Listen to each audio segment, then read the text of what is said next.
Hello and welcome to episode 7 of Eye on the Tigers, a podcast all about the National Ice Hockey League, but that always has an eye on the Telford Tigers. As promised last week, what I'm going to be taking a look at now is my top Tigers team. So those Tigers players that I've seen in action since I started following the team in the 2008-2009 season. A couple of further restrictions around it. I want to try and keep it as close as I can to the upcoming NIHL season. So there'll be a maximum of 3 non-British trained players across my lineup. I'm not going to be taking a look on the age restrictions that the league has got for the upcoming season, just because for many of these players, they've played multiple seasons for the Tigers, so that wouldn't quite work out. And in terms of the composition of my Tigers squad, it's going to be 2 netminders, 6 defensemen and 12 forwards. What I'm going to do this week is I'm going to focus on 2 netminders and the 6 defensemen. And then next week, so episode 8, we'll be taking a look at the 12 forwards. So with no further ado, let's jump straight into taking a look at the netminders. And the way I'll be doing it for the netminders, indeed for all positions, is just going through players alphabetically. So I think that's the only way that I can do it. So netminders, first choice is Brad Day. He's been with the Tigers for a few years now. Great netminder. He's been the netminder who's secured National Ice Hockey League for a couple of seasons in a row. Really solid, one of the best in the league, in my opinion. In terms of his stats, all stats from Elite Prospects. I just had to do a bit of adding and other bits of maths to get these all in place. But in terms of Brad Day and his stats, so he's played 156 games. He's got 3.62 goals against average and a save percentage at .894. Also joining Brad Day, so second netminder, is Declan Ryan. So Declan Ryan was probably our starting netminder throughout a lot of the trust days. He faced a lot of rubber in that time because I think it would be very safe to say we weren't the strongest team in the league at that point. In fact, we're normally sort of at the bottom or ninth as it was a 10-team league at that point. In terms of Declan Ryan's stats, it's 139 games played, 4.10 goals against average, and a save percentage coming in at .893. So those would be my 2 netminder choices, and I'm sure I've said on previous ones. Apologies, I look over to the other side because I've got another screen to give me all this information. So that's the 2 netminders. In terms of the 6 defensemen, I'm going to kick off with Daniel Croft. Great player. Did everything that you probably want from a defenseman. Really solid throughout. This was quite an easy choice. Certainly when I first started watching, one of my favourite players as well. In terms of the stats and the numbers, so Daniel Croft, it was 372 games played, 12 goals and 51 assists to give a total of 63 points. So that works out at 0.17 points per game. And he also managed to rack up 1,015 penalty minutes. Fair enough. I saw, we had a game against Sheffield, it was, where he got into a scrap with Andre Payet.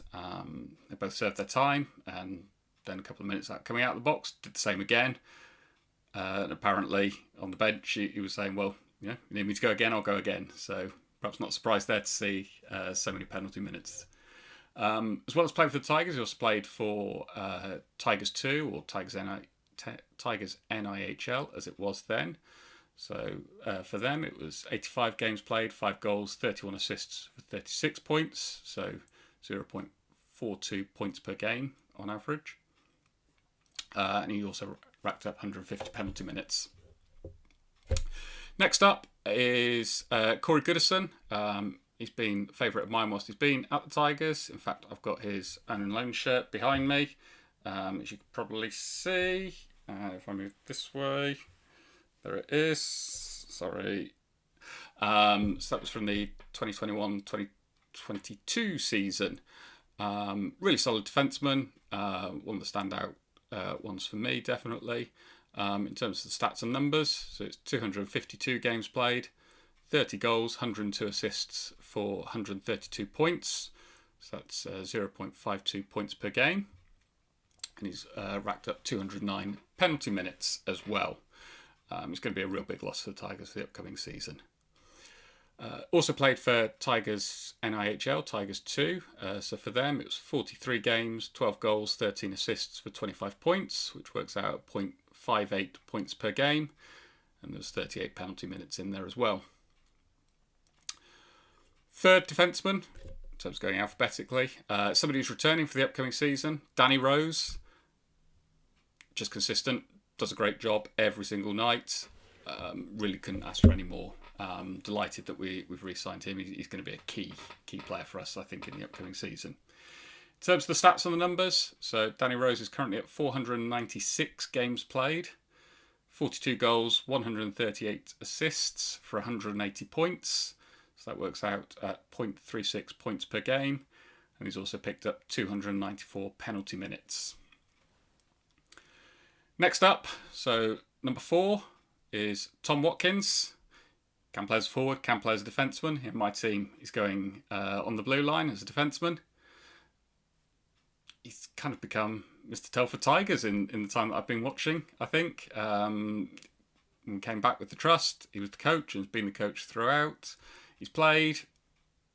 He's general manager. He's, Mr. Telford Tigers. And, it's only right that he's receiving testimonial season, all the events that are going with it. In terms of the stats, so it's 289 games played, 45 goals, 80 assists for 125 points. So that comes out at 0.43 points per game. And he also managed to accumulate 440 penalty minutes. Number 5 is Jonathan Weaver. Perhaps not a great surprise that Weaver's made this list here. Outstanding defenceman. He's also played as a forward, great pedigree. Played Great Britain, everything. You kind of name it, he's probably done it, I think, across British hockey on the whole. In terms of the stats for the Tigers, it's 234 games played, 71 goals, 247 assists. So that gives 318 points. So that works out at 1.36 points per game. That's pretty impressive for a defenceman, I think we've got to agree.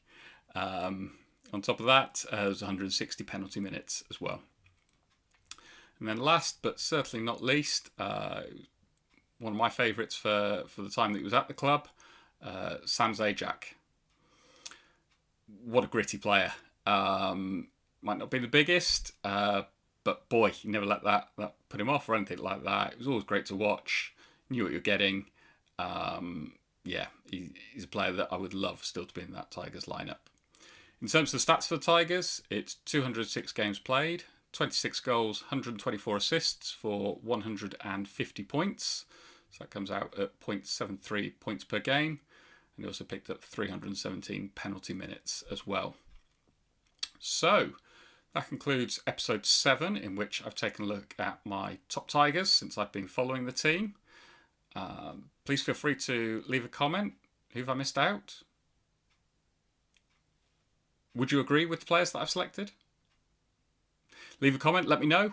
Be looking forward to reading those, seeing where I've made the mistakes. Or do you agree with me? Either way, let me know. In terms of next week, so episode 8, I'll be taking a look at the 12 forwards. So until then, have a great week and see you next week. Bye.